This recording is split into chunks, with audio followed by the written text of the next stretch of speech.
आई गौरी सीतानाथ प्रेमानंदे अगवार हरि हरि बोल निताई गौरी सीतानाथ प्रेमानंदे अगवार हरि हरि बोल निताई गौरी सीतानाथ प्रेमानंदे अगवार हरि हरि बोल। तो भक्तबिंदे चरण आमार कोटि कोटि दंडवत प्रणिपात। श्री चैतन्य चैतामृत मध्यलीलाय श्री रूपानुग्रह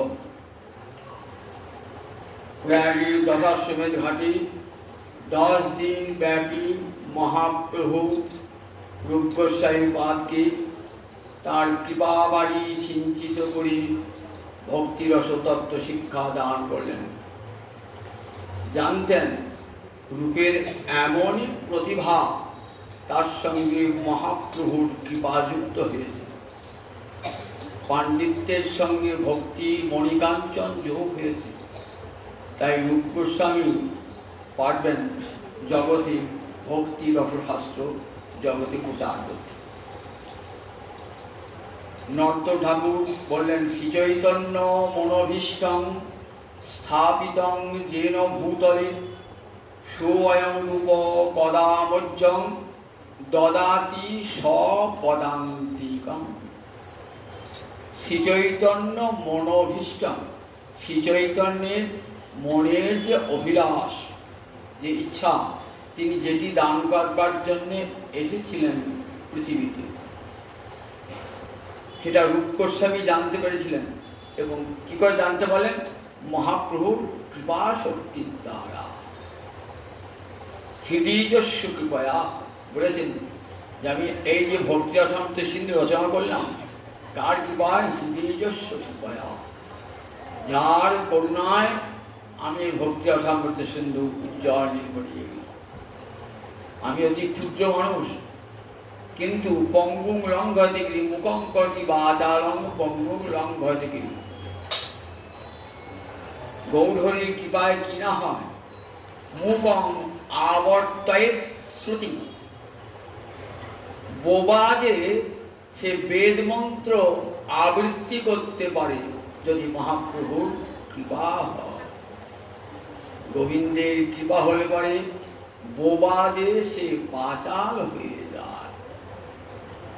ताई महाप्रभुर कृपा शक्तिर परशे रूप गोस्वामी पाद जो विश्ववासी के महादाने धन्य करलें। महाप्रभुर प्रदर्शित पथे गोविंद भजन এই ভজন তো আমার মহাপ্রভুর আগে কেউ দেন নাই। তাই অনর্পিত চরণে চিরাত করুণায় অবতীর্ণ করো সমর্পয়তুম উন্নত উজ্জ্বল রসাং স্বভক্তি শ্রিয়াং। নিজ ভক্তি সম্পদ স্বভক্তি শ্রিয়াং এটা সমর্পয়তু সম্পর্কে রূপে দান করবার জন্য যে 2-4 জন লোককে দিলাম তারা সকলকে দান করেছেন। চণ্ডাল হতে ব্রাহ্মণ পাপিষ্ঠ হতে পুণ্যবান দরিদ্র হতে ধনী নীচ হতে উচ্চ সকলকে দান করেছেন। তাই সমর্পয়তুম সম্ভব রূপে অর্পণ তখনই হয় যখন সকলে সেটা পায়। সকলে না পেলে সমর্পণ হয় না। সমর্পয়তুম কি দিলেন স্বভক্তি শ্রিয়ং স্বভক্তি সম্পদ দান করলেন। স্বভক্তি মানে নিজে যে ভক্তি আস্বাদন করেন শ্রী মানে সম্পদ ভক্তি শ্রিয়ং মানে ভক্তি সম্পদ স্ব মানে নিজের অর্থাৎ নিজে যে ভক্তি আস্বাদন করেন সেই ভক্তি দিলেন জগতের কোটি কোটি জীবকে। সেটা কেমন একটা বিশেষণ দিলেন উন্নত উজ্জ্বল রসাং। সেই স্বভক্তিটা কেমন উন্নত উজ্জ্বল রসাং উন্নত উজ্জ্বল রস বিশিষ্ট ভক্তি সম্পদ দান করলেন। যদি কেউ প্রশ্ন দিলেন যে আচ্ছা আমরা ভাগবতে দেখেছি তৃতীয় স্কন্ধে কপিল মা দেবহূতিকে ভক্তিতত্ত্ব শিক্ষা দান করেছেন। আপনি যে বলছেন মহাপ্রভু প্রথম ভক্তি দান করলেন, কিন্তু ভাগবত আমরা দেখতে পাই তো কপিল দান করেছেন ভক্তিতত্ত্ব। তাহলে বললেন কপিল যে ভক্তি দান করেছেন সে ভক্তি বৈধি ভক্তি, বিধি মার্গের ভক্তি। সে ভক্তিতে বৈকুণ্ঠ যাওয়া যায়, কিন্তু ব্রজে মঞ্জরি দেহে রাধা গোবিন্দের ভজন হয় না সে ভক্তিতে। তাই কি দিলেন, যে ভক্তি অনর্পিত চরিচিরাত করুণায় অবতীর্ণ করো সমর্পয়িত উন্নত উজ্জ্বল রসাম। উন্নত উজ্জ্বল রস বিশিষ্ট, উজ্জ্বল রস মানে যা চকচক করছে, এতটুকু মালিন্য যার মধ্যে নাই, অর্থাৎ বিন্দুমাত্র কামনা বাসনা তার মধ্যে নাই। ভক্তিতে যদি কামনা বাসনা মেশানো থাকে তাহলে সেই ভক্তি হয় মলিন।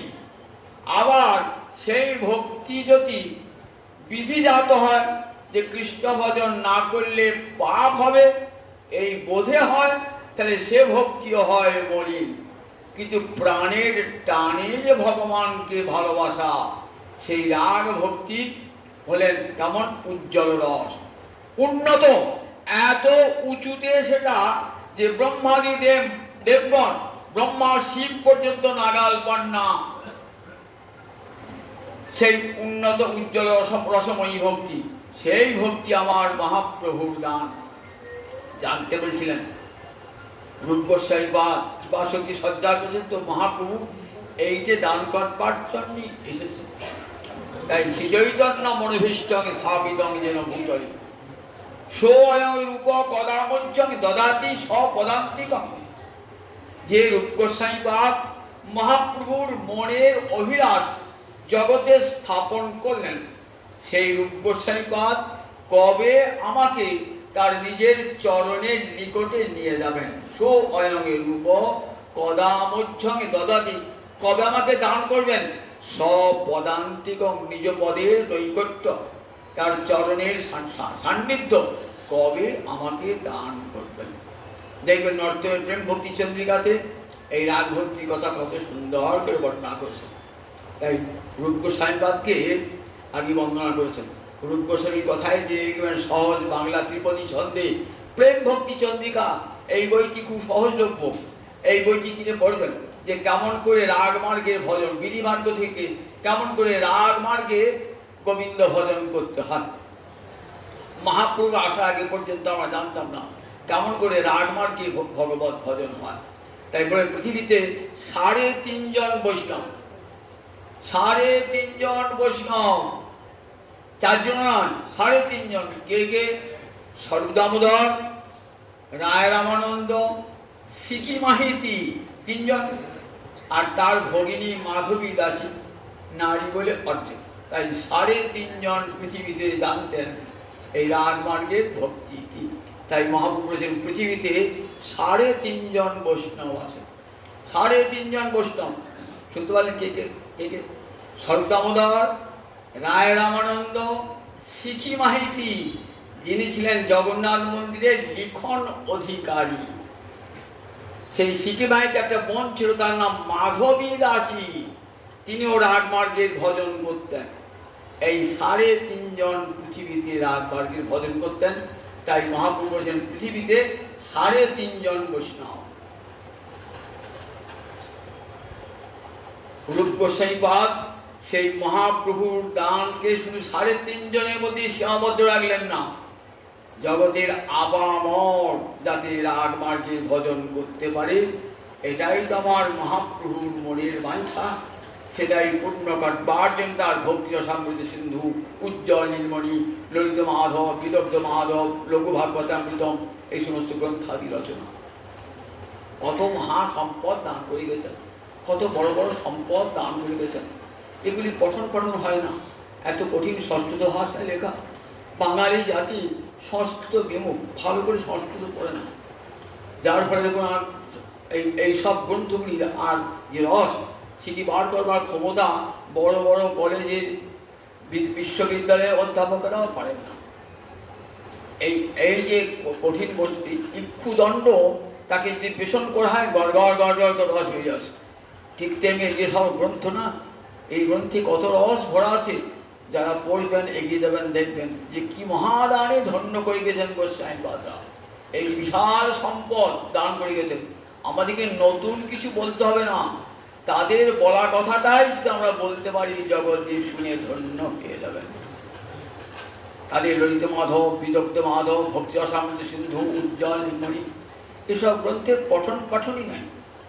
ভাগবত পাঠ বলতে আমরা কি বটতলা একটা বই পাঁচালি নিয়ে এসে বললেন, শুরু করে দুটো গল্প, যে গল্পের সঙ্গে ভাগবতের কোনো সম্পর্কই নাই।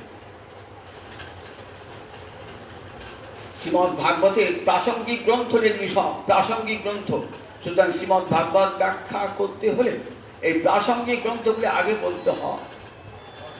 এই প্রাসঙ্গিক গ্রন্থের কত রস রয়েছে, এই গোস্বামীপাদগণ কত রস দিয়েছেন। বলছেন দেখুন, এই যে রাগমার্গের ভক্তিটা কেমন দেখুন। বলছেন শুদ্ধা ভক্তি হইতে হয় প্রেমের উৎপত্তি। শুদ্ধা ভক্তি হতে প্রেমের উৎপন্ন হল। এই প্রেম আবার দুটো পথে চলে গেল, একটা চলে গেল বৈকুণ্ঠের পথে, আর একটা চলে গেল বৃন্দাবনের পথে। দুটো আছে। একটা যারা কারণ নারদ, প্রহ্লাদ, ধ্রুব, তারা প্রেম লাভ করেছেন। তাদের প্রেমটা কোথায় না? বৈকুণ্ঠের পথে। তারা বৈকুণ্ঠের পার্ষদ, তারা বৃন্দাবনের পার্ষদ নন, বৈকুণ্ঠের পার্ষদ। আর এই গোস্বামীপাদগণ গেছেন কোন পথে? বললেন এই বৃন্দাবনের পথে। তাদের ভক্তি হলো রাগ মার্গের ভক্তি, প্রাণের টানে ভগবানকে ভালোবাসা। আমরা পদ্মপুরাণে পাতাল খণ্ডে দেখতে পাই, এই ঋষি বলেছেন এই কেমন করে মঞ্জরি ভাবে সাধনা করতে হয়। গুরুদত্ত দেহেতে মঞ্জরি দেহের সাধনা রাগমার্গে। এই রাগমার্গে কেমন করবেন? প্রেম বৃদ্ধিপ্রাপ্ত হতে হতে কেমন হয়? প্রেম থেকে স্নেহ একটু বড় হলো, একথা আগে বলেছি, আবার মনে করে দিচ্ছি। স্নেহ থেকে মান, মান থেকে রাগ, রাগ থেকে অনুরাগ। রাগ কাকে বলে?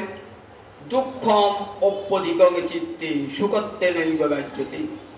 অতিরিক্ত দুঃখকেও যদি সুখ বলে মনে হয় তখন তাকে কি বলে? রাগ, অতি দুঃখ। রাধারানী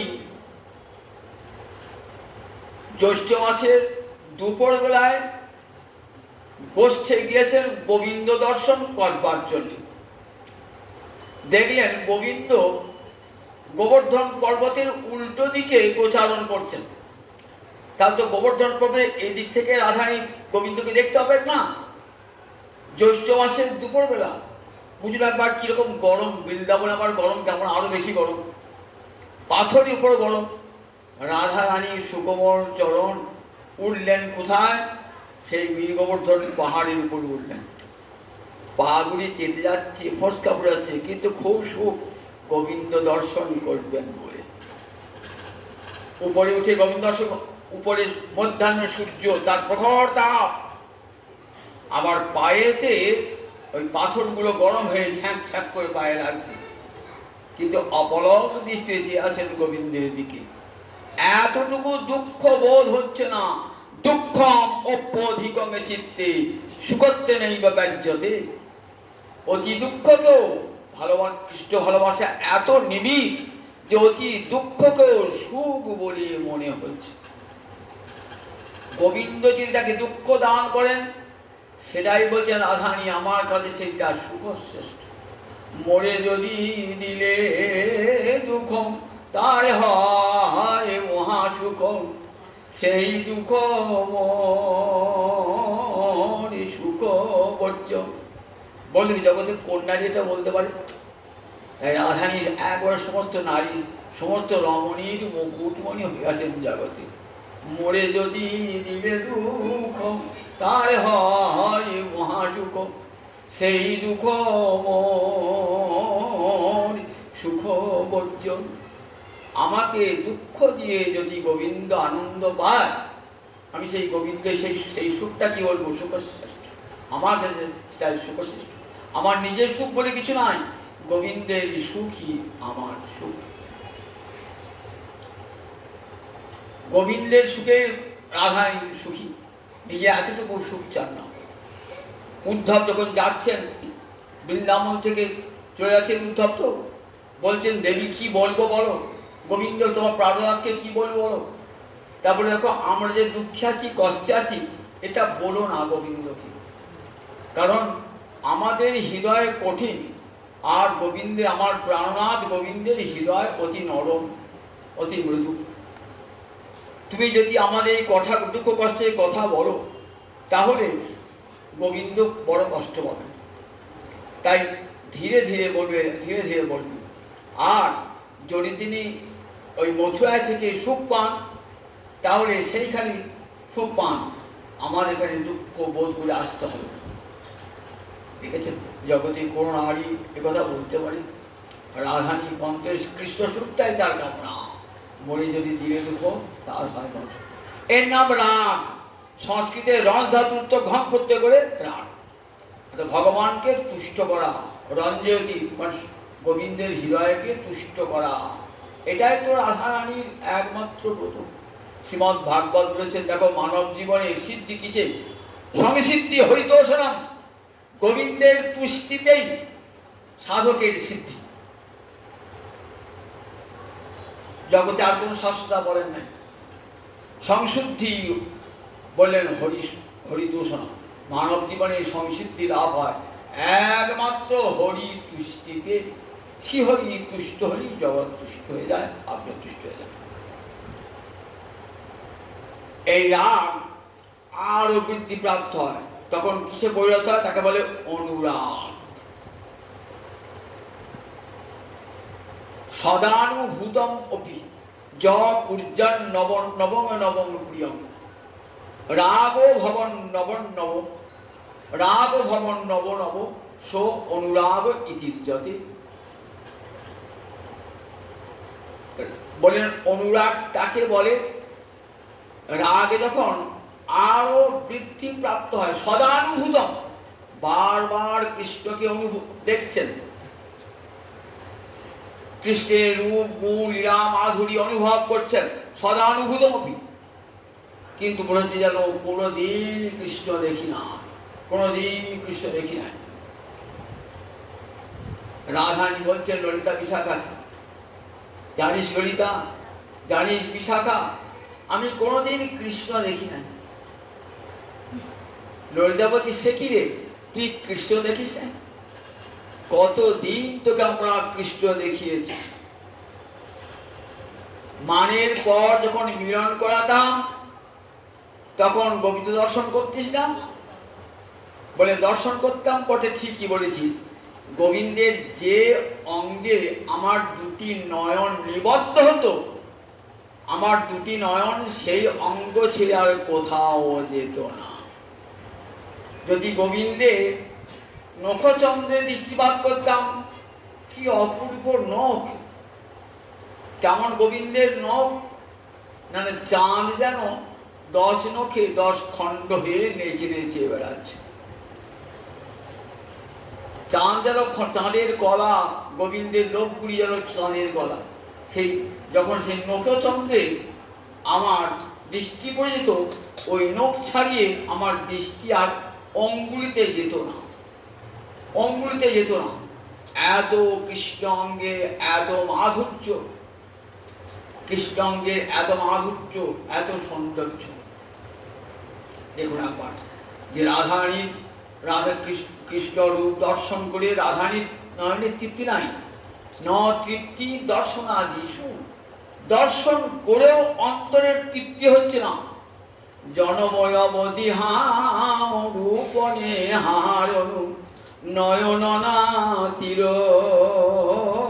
পিত ভেল, লাখো লাখো যুগ হিয়ে হিয়ে রাখনু তবু হিয়ে জুড়ন না গেল। আমি জন্মে থেকে তোমাকে দেখছি, জন্মে থেকে। রাধা যখন জন্মেছিলেন অন্ধ হয়ে জন্মেছিলেন, যেই গোবিন্দ তার বড় কমল রাধারী নয়ন কমল স্পর্শ করেছেন না, দিতে গায়ে হাত মোর প্রাণনাথ অন্তরিবার সুখ, তখন আমি হাসিয়া কাঁদিয়া আঁখি প্রকাশিয়া আমি হেরিনু বধুর মধুর হাসিয়া কাঁদিয়া আঁকি প্রকাশিয়া হেরিং বধূ। নয়ন খুলে গোবিন্দ দর্শন, অন্ত সেজে এসেছেন যে কারু বদন দেখব না, গোবিন্দ বদন ছাড়া কারু বদন দেখব না। রাধানী জগতে কৃষ্ণ ছাড়া কিছু দর্শন করেন না। আমি যদি নয়নে মুদে থাকি, আমি অন্তরে গোবিন্দ দেখি, আবার নয়ন মেলিয়া দেখি শ্যাম। আমি যখন চক্ষু বুদ্ধিকে ধ্যান করি তখন কি দেখি? তখন দেখি শ্যাম সুন্দর আমার দাঁড়ায়ে রয়েছে, আমার হৃদয় কদম্ব মূলে দাঁড়ায়ে রয়েছে, মোহন মুরলী হাতে দাঁড়ায়ে রয়েছে, ত্রিভঙ্গ ভঙ্গিম হয়ে দাঁড়ায়ে রয়েছে। রাধান দেখছেন আমার হৃদয় কদম্ব মূলে, গোবিন্দ দাঁড়িয়ে আছেন ত্রিভঙ্গ ভঙ্গিম হয়ে। আবার যখন নয়ন উন্নয়ন করে, নয়ন মেলিয়া দেখি শ্যাম। আবার নয়ন আমি শ্যামেরও ভরমে জলদে নাহি, মেঘের দিকে তাকাই না, তাকালেই শ্যামের কথা মনে পড়ে যায়। তাই দেখুন রাধারানী কৃষ্ণ রূপ ছাড়া জগতে আর কিছুই দর্শন করেন না। সীতা দেবী যখন যজ্ঞে এসেছেন না, রামচন্দ্রের অশ্বমের যজ্ঞে, তখন রামচন্দ্র আবার বলছেন তোমাকে আবার পরীক্ষা দিতে হবে সবার সামনে। দুটি যোগ্য ছেলে সম্মুখে রয়েছে, লব কুশ রয়েছে, সেইখানে যদি কোনো মাকে বলা হয় মা তোমার চরিত্রের পরীক্ষা দাও, তাহলে কত বড় লজ্জা বলুন দেখি। আর মা কত বড় লজ্জা। মনে হয় রামচন্দ্র তুমি কেমন করে বললে কথা, যে সীতা নিষ্পাপ তুমি জানো, তার তোমার দুটি যোগ্য সন্তান রয়েছে, তুমি যখন রাবণের কাছ থেকে উদ্ধার করলে তখন অগ্নিদেব তোমাকে দেখেন, তার সত্ত্বেও তোমার সন্দেহ। সীতাদেবী বলছেন যথাহং রাঘবাদ অন্যম ন কামই, আমি যদি রামচন্দ্র ছাড়া অন্য কাউকে অন্তরে কামনা না করে থাকি, তাহলে হে মাধবী, হে বসুন্ধরা, এই মে বিবরণ দাও, আমাকে তোমার গর্ভে স্থান দাও। সঙ্গে সঙ্গে এলেন ধরণী, সোনার সিংহাসন নিয়ে নিজের সন্তানকে কোলে নিয়ে আবার চলে গেলেন ধরণী। রাঘবাদন্যম, রাঘব ছাড়া, রামচন্দ্র ছাড়া অন্য কোনো পুরুষকে যদি আমি মনে ভেবে না থাকি, তাহলে আমাকে দিয়ে দাও। তাহলে সেই সীতা দেবী আবার রাধারানী এসেছেন তো। গোবিন্দ ছাড়া আর কারো মুখ তিনি দর্শন করেন না। গোবিন্দ বদন ছাড়া কাউকে দর্শন করেন না। তাই সদানন্দ করছেন যতবার কৃষ্ণ দর্শন করছেন ততবার যেন নূতন নূতন মনে হয়। ততবার আমরা কি করে একজন রূপর তর্ক দেখলাম, কোন রূপতী রমণী দেখলাম, তার চেয়ে একটা রূপতী, তাদেরকে রজ হয়ে গেল, আবার তার চেয়ে রূপ, তাদেরকে রজ হয়ে গেল। কোন রূপন পুরুষকে দেখলেন, কোন রমণী, তাদেরকে রজে চলে গেল, আবার তার চেয়ে রূপন দেখলেন, তাদেরকে রজে চলে গেল, আবার তার চেয়ে রূপন দেখলেন, তাদেরকে রজে চলে গেল। তাহলে একটা রূপেতে আমাদের নয়ন স্থির থাকে না। আর রাধারানী ওই গোবিন্দকে দেখছেন কত কত রূপী, কত কত রূপী, সদানুভূত, সব সময় গোবিন্দকে দেখছেন, কিন্তু কেমন অনুরাগসই, কি পুছসি অনুভবময়, অনুরাগ বাখানিতে তিলে তিলে নূতন হয়, তিলে তিলে নূতন হয়। যতবার গোবিন্দ দেখছেন ততবার যেন গোবিন্দ নূতন। গোবিন্দকে কাছে উপরে যেন পাই নাই, হারাই হারাই হয়। দুহু করে দুহু কাঁদে বিচ্ছেদ ভাবিয়া, তিরোজাধ না দেখিলে যায় যে মরিয়া। দুজন দুজনের কাছে রয়েছেন, দুজন দুজনকে আলিঙ্গন করেছেন, তারপরে হারাই হারাই ভাব। একে কি বলে? রসশাস্ত্রের নাম প্রেম বৈচিত্র্য। একসঙ্গে মিলন বিরহ দেখেছেন কোথাও? একসঙ্গে মিলন বিরহ। আমরা দেখি ললিত মাধব নাটক আছেন, কার লেখা? রূপ গোস্বামী পদে লেখা ললিত মাধব। এই ললিত মাধব নাটক দ্বারকাপুরীর কথা নিয়ে লেখা, একসঙ্গে লিখবো ঠিক করেছিলেন, ব্রজের কথা এবং দ্বারকার কথা। কিন্তু মহাপ্রভু কি বললেন? বললেন দেখো, বললেন সত্যভামা পথে আদেশ দিয়েছেন, আমার নাটক পৃথক করহ রচনা। সত্যভামা দেখুন আসছেন, পুরী যাচ্ছেন না, এখানে সত্যভামা গ্রাম বলে একটা গ্রাম আছে, সেখানে রাত্রি বিশ্রাম নিয়েছেন। দেবী সত্যভামা আবির্ভূত হয়ে বলছেন, আমার নাটক পৃথক করহ রচনা, আমার নাটকটা পৃথক করবে, ব্রজের সঙ্গে এক করবে না। সত্যভামা দেবী বলছেন। এদিকে এখন পুরীতে মহাপ্রভু বলছেন, কৃষ্ণকে বাহি নাহি করিও ব্রজ হই, কৃষ্ণকে ব্রজ থেকে বার করো না। তাহলে দুটো কথাই রক্ষা করতে হবে তো। তাই একটা নাটককে দুভাগ করলেন, একটা বিদগ্ধ মাধব আর একটা ললিত মাধব। বিদগ্ধ মাধবের ব্রজের কথা, আর ললিত মাধবের তৃতীয় অঙ্ক পর্যন্ত ব্রজের কথা, তারপর দ্বারকার কথা। এখানে দেখতে পাই যে দ্বারকা কোনো আলাদা আলাদা পুরী নয়, ব্রজের মধ্যেই দ্বারকা। যোগমায়ের এমন লীলার সৌকর্য দেখাচ্ছেন যে দ্বারকা পৃথক নয়, ব্রজের মধ্যেই যেন দ্বারকা রয়েছে। সেখানে দেখাচ্ছেন রাধা গোবিন্দের মিলন বিরহের লীলা। পঞ্চম অঙ্কে আছে চন্দ্রাবলীর আভা। রুক্মিণী চন্দ্রাবলী যখন এই আমাদের ব্রজের গোপীরাই আবার গিয়ে দ্বারকায় গিয়ে 16,108 মহিষ হয়েছে। একটু ভালো করে মনে রাখবেন যে যারা ব্রজে গোপী ছিলেন তারাই আবার দ্বারকায় গিয়ে 16,108 মহিষ হয়েছে। চন্দ্রাবলী রুক্মিণী হয়েছেন। রুক্মিণী আমরা জানেন ভাগবতে রুক্মিণী বিবাহ বর্ণনা আছে। রুক্মিণী কৃষ্ণ যদি না আসে, আমাকে বরণ না করে, তাহলে আমি অগ্নিতে প্রাণ পরিত্যাগ করব। তার রুক্মিণী দ্বারকায় প্রাণ পরিত্যাগ করতে যাচ্ছেন। আগুন জ্বলছে, আগুনে আহুতি দান করতে যাবেন। কৃষ্ণ যখন এলেন, আমাকে কৃপা করলেন না, তখন আমি প্রাণ পরিত্যাগ। গরুরের পিঠে চড়ে গোবিন্দ হাজির হয়েছে। গরুর বলছেন, দেখো দেখো বিদর্ভ রাজকন্যা রুক্মিণী কি রূপ দেখো। কৃষ্ণ বলছেন, দেখ পরনারীর রূপ দেখতে নাই। এইবার রুক্মিণী অগ্নিতে ঝাঁপ মারবে। অগ্নি ঝাঁপ মারবার পরে বলছে, নিজের সখীকে ডেকে বলছে, বলছেন, হে মাধবী তুই এক কাজ কর, আমাকে মাধবী আমি, হে মাধবী, হে আমার প্রাণদয়িতে, হে প্রাণনাথ, হে শ্রীকণ্ঠ চূড়, হে গোবিন্দ। ঠিক ব্রজের ভাষা বলতে বলতে যে ঝাঁপ দিয়ে যাবেন, কৃষ্ণ এটি ব্রজের ভাষা, তখন শ্রীকৃষ্ণ ভীষণ দিক থেকে কণ্ঠে জড়িয়ে ফেলেছে। আর রুক্মিণী কি ভাবছেন? রুক্মিণী ভাবছেন আমার সখী মাধবী আমাকে ধরেছে। কৃষ্ণ ধরেছেন কিন্তু কণ্ঠে, কিন্তু রুক্মিণী ভাবছেন আমার সখী মাধবী আমাকে ধরেছে। মঞ্চ মঞ্চ করু মা দুঃখ মা পর, ওরে মাধবী আমাকে ছেড়ে দে, আমার যে দুঃখ করিস না, আমি প্রাণে পরিত্যাগ করব। নিজের আংটিটা পরিয়ে দিচ্ছেন, বলছেন মাধবীকে পরিয়েছেন। মাধবীকে পড়াচ্ছে না তো, মাধবী হাত তো নাই, গোবিন্দতে গোবিন্দের অঙ্গুলিতে পরিয়ে দিচ্ছেন। বলছেন আমার যখন প্রাণনাথ আসবে না, তখন এই অঙ্গুরীয়টি দেখিব, এই আংটিটি দেখাবো।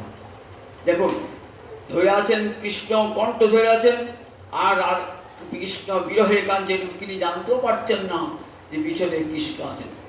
একই সঙ্গে যেমন মিলন আর বিরহ, একই সঙ্গে মিলন আর বিরহ। আবার দেখি সপ্তম অঙ্কে আছে নববৃন্দাবন সঙ্গম। ললিত মাধব নাটকে নববৃন্দাবন সঙ্গম। দ্বারকায় বিশ্বকর্মার শিল্পী নূতন বৃন্দাবন নির্মাণ করেছে। রাধারানীর মনে আনন্দান করবার জন্য একটা নববৃন্দাবন তৈরি করেছে। সেখানে সখীকে নববৃন্দা সখী, সেই নববৃন্দাবনে সব আছেন, যশোদা আছেন, গোবিন্দ আছেন, বলরাম আছেন, সব মূর্তি আর সাজানো আছে, একবারে বৃন্দাবনের মতন। সেখানে রাধারানী গিয়ে কী করেন? রাধারানী গিয়ে ওই গোবিন্দ মূর্তির কাছে নয়ন জলে বুক ভাসান করতে হয়। গোবিন্দ মূর্তি দেখেন আর নয়ন জলে বুক ভাসান রাধারানী। গোবিন্দ মধুমঙ্গলকে নিয়ে সেই নববৃন্দাবনে প্রবেশ করেছেন। নববৃন্দাবনে প্রবেশ করে দেখছেন আমার মূর্তি কে তৈরি করলো? নিশ্চয়ই বিশ্বকর্মা তৈরি করেছে এই মূর্তিটা। যত মধুমঙ্গল কাছে যায় গিয়ে দেখছেন কে যেন পূজা করেছে, চরণে পুষ্প দিয়েছে। শুধু তাই নয়, পূজারিনীর চোখের জল আমার পায়ে। মধুমঙ্গল দেখতে হবে তো কে পূজা করে আমার কেমন করে। মধুমঙ্গল এক কাজ করে, ওই রাধারানী আসবার ওই যে পূজারিনী আসবার আগেতে কি করবি, মূর্তিটা সরিয়ে নে, আমি ওই মূর্তি জায়গায় দাঁড়াবো। মূর্তি সরিয়ে দিয়েছে, গোবিন্দ ওই প্রতিমা রূপে দাঁড়িয়েছে। রাধারানীকে দর্শন করছেন আর রাধারানী নয়ন জলে ভাসছেন। বলছেন দেখছেন সাক্ষাৎ যেন মূর্তি, সাক্ষাৎ যেন বিম্ব, প্রতিবিম্ব নয়। বলছেন ওহে প্রতিবিম্ব, তোমার বিম্ব কৌশলে আছে তো? পদ্ম বলা হয়েছে বিম্বনে গোবিন্দ কৌশলে আছে তো? গোবিন্দ মনে মনে উল্লসিত হইলেন। গোবিন্দ ভাবছেন রাধারানী তো যমুনায় প্রাণ পরিত্যাগ করেছেন, এখানে কোথা থেকে এলো? তখন বলছে নিশ্চয়ই বিশ্বকর্মার সৃষ্টি রাধারানী।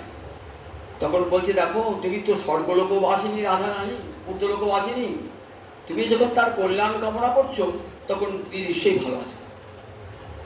তখন বলছেন নববৃন্দা সখীকে রাধারানী, দেখ দেখ প্রতিমা মধুর রঙে ব্যাহরতি। এই প্রতিমা কথা বলছি রে, প্রতিমা কথা বলছে। প্রতিমা কথা বলে? বলছেন প্রতিমা তো নয়, সাক্ষাৎ গোবিন্দ দাঁড়িয়ে আছেন। বলছেন হে প্রতিবিম্ব, দেখো কবে এই দুঃখিনীকে দেখা দেবে? চেতন হয়ে কবে দেখা, মূর্তি রূপে নয় সাক্ষাৎ কবে দেখা দেবে? তুমি যখন তাকে দেখতে এসেছো নিশ্চয়ই তিনি দেখা দেবেন। মূর্তি বলছেন আর ওই মূর্তির চোখ দিয়ে টস টস টস চোখ জল বার হচ্ছে। আর রাধারানী কি করছেন? সেই অবস্থায় ওই মূর্তির চোখের জল মোচাচ্ছেন। মূর্তি তো নয়, সাক্ষাৎ গোবিন্দই তিনি প্রতিমা ধারণ করেছেন। দেখুন একই সঙ্গে মিলন আর বিরহ কেমন, একই সঙ্গে মিলন আর বিরহ। রূপগোস্বামী লিখেছেন অনুরাগের দশায় কেমন হয় মিলন আর বিরহ। রাধারানী ওই সাক্ষাৎ গোবিন্দকে কাছে পেয়েছেন, সেটা কিন্তু মূর্তি নয়, সাক্ষাৎ গোবিন্দ। গোবিন্দকে পেয়েও মনে হচ্ছে গোবিন্দ নয়, এটা একটা গোবিন্দের প্রতিমা, প্রতিবিম্ব। চোখ দিয়ে দশটি জল পড়ছি আর রাধারানী নিজের বস্ত্রাঞ্চল দিয়ে গোবিন্দের চোখের জল পড়ছে। কেমন দেখুন একসঙ্গে মিলনে বিরহ। আবার দেখি দশমাঙ্কে গিয়ে সেখানে সত্যভামা রূপিণী, এটার নাম পূর্ণমোড়ক, সত্যভামা রূপিণী রাধারানী কি করছেন না যমুনার কালীদহে গিয়ে প্রাণ পরিত্যাগ করবেন। যে কৃষ্ণ কৃপা লাভ হলো না, আমি কালীদহে প্রাণ পরিত্যাগ করবো, কালীদহে কালীয় রাগ আছে, আমাকে দংশন করে প্রাণ চলে যাবে। যখন কালীদহে ঝাঁপ মারতে যাবেন তখন রাধা গোবিন্দ ছুটে গিয়ে কণ্ঠ জড়িয়ে ধরেছেন। বাবা কণ্ঠ ভাবছেন রাধা গোবিন্দের বাহু ঠিক সর্পের মতন বাহু, তো ও বাবা সাপ তো জড়িয়ে ধরেছে, ভাই হলো আর তো মরবার কষ্ট হবে না, এখন ছোবল মারবে। ভাবছেন কই ছোবল তো মারছে না, এখন তো ছোবল মারছে না।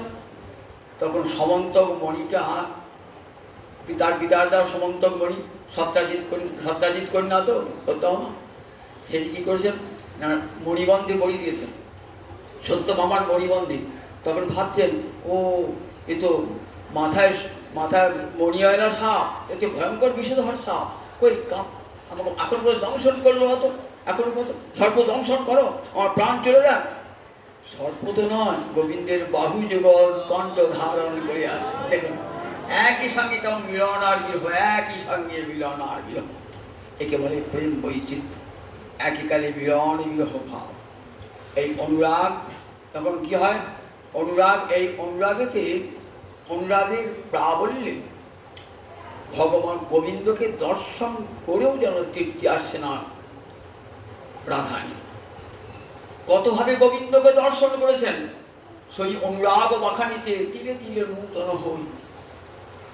বলছেন দেখো যে হেরিবে কৃষ্ণানন তারে করে দুনয়ন, বিধি হয়ে যায় হেন অবিচার, মোর বলে যদি ধরো কোটি আঁখি তার গরম, তবে জানি যোগ্য সৃষ্টি তার। কেন লক্ষ্য নয়ন দিলে নাই, আমরা অপলকে গোবিন্দ দেখতাম, কেন লক্ষ্য নয়ন দিলে না হে, কেন লক্ষ্য নয়ন দিলে না? আমরা অপলকে কৃষ্ণ দর্শন করতাম, দুটি নয়ন দিয়েছো, তাতে আবার পলও দিয়েছো, দুটি নয়ন। বিধাতা তুমি নির্মাণ কার্য জানো না, নির্মাণ আবার নির্মাণ করার সময় কৃষ্ণ রূপ দর্শন করো নাই। বিধি চেয়েও কি দেখে নাই, দেখলে ছেড়ে দিত না রে, চেয়েও কি দেখে নাই। কৃষ্ণমূর্তি নির্মাণ করবার সময় বিধাতা চেয়ে দেখে নাই। জগতের সব রূপ দুটো নয়নে দেখা যায়, কিন্তু কৃষ্ণে ওই দুটি কৃষ্ণ রূপ দুটি নয়নে দেখা যায় না। তাই গোপীরা যখন কৃষ্ণ দর্শন করতে কি করতেন? দৃশিশু পক্ষ্মকৃতম স্বপন্তি। দৃশিশু মানে দুই চক্ষে, পক্ষ্মকৃতম যিনি পলক নির্মাণ করেছেন সেই বিধাতার অঙ্গ স্বপন্তি, সেই বিধাতাকে অভিশাপ দিতেন। নারীরা কাউকে অভিশাপ দেয় না, কখন দেয়? হৃদয়ে যখন পরম পরিতাপ পরম দুঃখ বেদনা অনুভব করে। ব্রজগোপীরা কৃষ্ণ দর্শন করতে গিয়ে এত অনুতাপ দুঃখ ভোগ করেন, তখন বিধাতাকে অভিশাপ দিচ্ছে। বিধাতা তুমি জড় তপোধন, তুমি যোগ্য সিদ্ধি জানো না, কৃষ্ণ দেখবার জন্য তুমি দেবরাজ ইন্দ্রকে 1000 নয়ন দিয়েছো। সে 1000 নয়ন দিয়ে কি দেখেছে? সে জগতের রূপ দেখে। আর কৃষ্ণ দর্শন করবেন দুটো নয়ন, তুমি উত্তম নির্মাণ কার্য জানো না। দেখেছেন দুটি মাত্র নয়নে তাদের গোবিন্দ দর্শন করে তাদের সুখ হয় না, ওরা কেন কোটি কোটি নয়ন দিল না। অঙ্গে উপাঙ্গে এত মাধুর্য, গোবিন্দের অঙ্গে উপাঙ্গে এত মাধুর্য। বড় বিনোদিয়া চূড়ার টালনি, কপালে চন্দন চান, আবার যিনি বিধু বড় বদন সুন্দর, ভুবন মোহন। আমার গোবিন্দের বদন ঘাট আমার ভুবন মোহন ভাট। বলছেন যেন ফাঁদ পেতেছে রে। ফাঁদ পেয়েছে, কেন ফাঁদ পেতেছেন? বুঝলেন কবিগণের মনোমৃগী ধরবার লাগি ফাঁদ পেতেছে রে। ব্যাধেরা ফাঁদ পাতে হরিণ ধরবার জন্যে, আর ফাঁদ পেতেছেন গোবিন্দ ভুবন মোহন ফাঁদ কি জন্যে? মনোমৃগী ধরবার লাগি ফাঁদ পেতেছে রে। কাদের মনোমৃগী হরণ করবেন? যত ব্রজ গোপী গণের মনোমৃগী ধরবার লাগি, যত ব্রজ গোপী গণের মনোমৃগী ধরবার লাগি, ভুবন মোহন ফাঁদ পেতেছে। মনোমৃগী গোপীগণের মনোমৃগী ধরবার জন্য এমন রূপ নবজল ধর রসে ধন ধর বরণ চিকন কালান, আবার অঙ্গেরি ভূষণ রজত কাঞ্চন মণিমুকুতারু। জোড়া ভুরু তখন গোবিন্দের জোড়া ভুরু যেন কামেরি কামানো, কেবা কইল বলছে তো জোড়া ভুরু নয়, তেমন জোড়া ভুরু যেন কামেরও কামান, যেন জোড়া কামানে দেখেছে ব্রজবধূ বধিবার লাগি, যেন জোড়া কামানে দেখেছে। কামান দিকে কি করা হয়? শত্রুকে বধ করা হয়। কাদিকে বধ করবে আজকে? যেন জোড়া কামানে দেখেছে ব্রজবধূ বধিবার লাগি, জোড়া কামান দেখেছে। বলছি ও দুটো কামান দেখেছে। আবার তরল নয়নে তেরছ চাহনি বিষম কুসুমান। চঞ্চল নয়ন, তরল নয়ন, আবার তাকিয়ে আছেন কেমন করে? তেরছ চাহনি, তীর্যক দৃষ্টি, নয়নটি বাঁকা করে গোপীদের দিকে তাকিয়ে আছে। তরল নয়নে তেরছ চাহনি বিষম কুসুমান। কুসুমমান কার? মদনের বান, মদনের বানকে কি বলে? ফুলধনু বলে, পুষ্পবান। যেমন অপ্রাকৃত নবীন মদন বৃন্দাবনে, বৃন্দাবনে অপ্রাকৃত নবীন মদন, কাম গায়ত্রী কাম বীজে যাহারি উপাসন। কামদেবকে কি বলে? মনমথক, সবার মনকে মথিত করে বলে কামদেবের একটা নাম মনমথক। আর গোবিন্দ সাক্ষাৎ মনমথ, মনমথ, মনমথেরও মনকে মথিত করে দেন, মদনের মনকে মথিত করে দেন। মদন শ্রী গোবিন্দকে দর্শন করে, আশি দিন রাসবিহারী গোবিন্দকে দর্শন করে মদন মনে মনে কামনা করেছিলেন, পুরুষ রূপ নয়, আমি যেন নারী রূপ ধারণ করে তোমার চরণে সেবা করতে পারি। সাক্ষাৎ মনমথ, মনমথ গোবিন্দের এমন রূপ না, মদন পর্যন্ত স্বয়ং মদন মোহিত, মদন পর্যন্ত মোহিত হয়ে গেছেন গোবিন্দের ওই রূপ দর্শন করে। সেই মদন মোহন মূর্তি, মদন হাতে কি থাকে?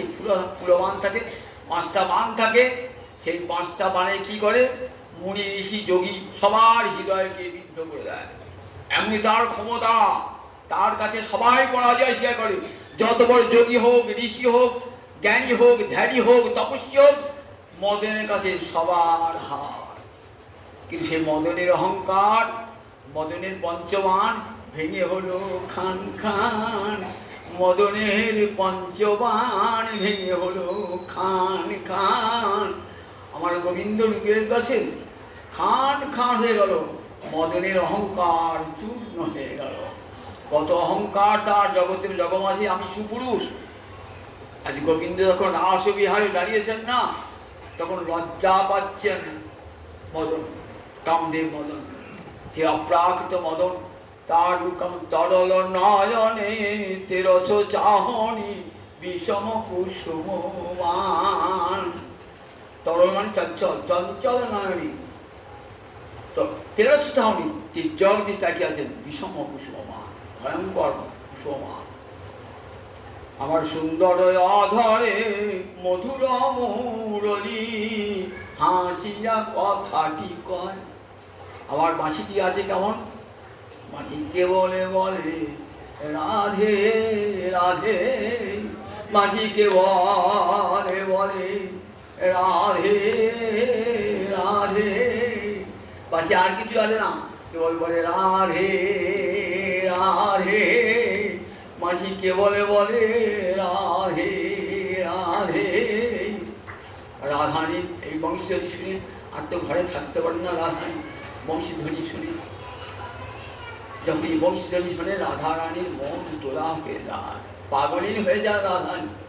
সখী সঙ্গে রূপের কথা কইতেছিল বসি, হেন কালে রাধা নামে বাজিল মোহন বাসি। বাসি তুমি আর বেজনা করি অহংকার, সর্ব হয়ে ধ্বংসিলে যে শ্রবণের আমার। তরলে জনম তোর কিছুই লাজ নাই, ঝাড়ের না ডাল পেলে সাগরে ভাষায়। ওরে বাসি, তোর তো লজ্জা সরম নাই, তুই কেবল রাধা রাধা কৃষ্ণের অধর রইয়া কি করিস? কেবল রাধা রাধা নামে রাখিস তুই। দেখ তুই খলজনার বদলে থাকিস তো, তাই তোর স্বভাবটাও খল হয়ে গেছে, তোর স্বভাবটা। বলছি দেখ, তরলে জনম তোর হৃদয় সরল, আর খলের বদনে থাকি উগার বরল। তরল বাঁশে, বাঁশি তরল যেসব বাঁশে হয় না তো, পাতলা বাঁশে হয়, তরল বাঁশে হয়, বাঁশি বাজবে না তো। তরলে জনম তোর হৃদয় সরল, তরল বাঁশে তো জন্ম তো হৃদয়টা সরল, কিন্তু খলের বদনে থাকি উগার বরল। তুই খলের বদনে থাকিস তো, তাই খলের বদনে থাক, খল মানে দুষ্ট, কৃষ্ণের বদনে থাকিস তো, তাই উগারও গরল। তাই তোর মন সরল হলে কি হবে? তুই গরল বিষ উদ্গীরণ করছিস, বিষ উদ্গীরণ করছিস। যদুনাথ দাসে কহে বাঁশির দোষ কি, খলে জনে যা বলায় তাই বলে বাঁশি। বাঁশিকে দোষ দিও না, বাঁশি কোনো দোষ নাই। খলজনে যা বলায় তাই বলে বসি, গোবিন্দ যা খলজন যা বলাবে তাই বসি বলে। এই বংশীর ধ্বনি প্রতি আক্ষেপ করছে রাধারানী। অনুরাগে যখন বংশী ধ্বনি বেঁধেছেন, কেনাবাসী বায়ে বড়াই কালিনী নয় কুলে, কেনাবাসী বাড়ায় বড়ায় রায় বাজায় রায় এগোথ বলে, কে বাসি বাজাচ্ছে। এই বংশীর ধ্বনির এমন অপূর্ব রূপ না, এক একজনের কাছে এক এক রকম করে ধ্বনিত হয়। গোষ্ঠে গিয়ে যখন বাঁশি বাজাচ্ছেন রাধা গোবিন্দ, তখন কেমন অর্থ দেখুন। যশোদা শুনিল বাঁশি ননীদে মহারানী, মা যশোদার বাৎসল্য রস বুদ্ধি করল। যশোদা শুনিল বাঁশি ননীদে মহারানী, মা আমার খিদা পেয়েছে, আমাকে নড়ি দাও। বাৎসল্য রসে হৃদয়ে অভিভূত হয়েছে। আর নন্দ বাবা শোনে বাঁশি বাধা বয়ে রানী। নন্দবাবু বলছে, বাবা আমি কাছারি বাড়ি থেকে চললাম, এইবার আমার পাদুকা দুটি মাথায় নিয়ে চলো, খড়ম দুটি মাথায় নিয়ে চলো, বাধা বয়ে রানী। শ্রীরাম সুদাম কি শুনছে বাসিতে, শ্রীরাম সুদাম শোনে বাসি, এবার চলো উঠে যাই। শ্রীরাম সুদাম শুনছেন যে মাসিরা বলছে, এসো আমরা একটু গরু চড়াতে যাই। আর বিনোদিনী শুনে বাঁশি, এবার ঘরের বাহির হওয়ায়। রাধারানী যে বাঁশি শুনছেন, রাধারানী আর ঘরে নয়, এবার ঘরের বাহির হওয়ায়। এই অনুরাগের চরম দশাতে এই অনুভব হয় সদানুভূত মুখে, যখন চান নব নব। এই অনুরাগটাই আবার গাঢ় হয়ে ভাবে পরিণত হয়ে যায়। ভাবে পরিণত অনুরাগ, অনুরাগ যখন সসংবেদ্য দশা প্রাপ্ত হয়ে যায়, অর্থাৎ আস্বাদ্য আর আস্বাদক পৃথক বোধ থাকে না, কেবল ওটা আস্বাদনটাই থাকে। রসগোল্লার জিহ্বা, আমি জিহ্বায় রসগোল্লা দিয়েছেন তো, তার জিহ্বাটা হলো আস্বাদক, আর রসগোল্লাটা আস্বাদ। যখন আস্বাদন করছেন, এমনই আস্বাদ রসগোল্লা খেয়ে আনন্দ পাচ্ছেন, যেখানে রসগোল্লাকেও মনে নাই, জিহ্বাকেও মনে নাই, শুধু আস্বাদনটাই আছে। অনুরাগ যখন এরকম অবস্থা প্রাপ্ত হয়, তখন সেটি ভাবে পরিণত হয়ে যায়। এটি আবার পরের দিন শোনাবো। আজ 8:15 বেজে গেছে।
Ah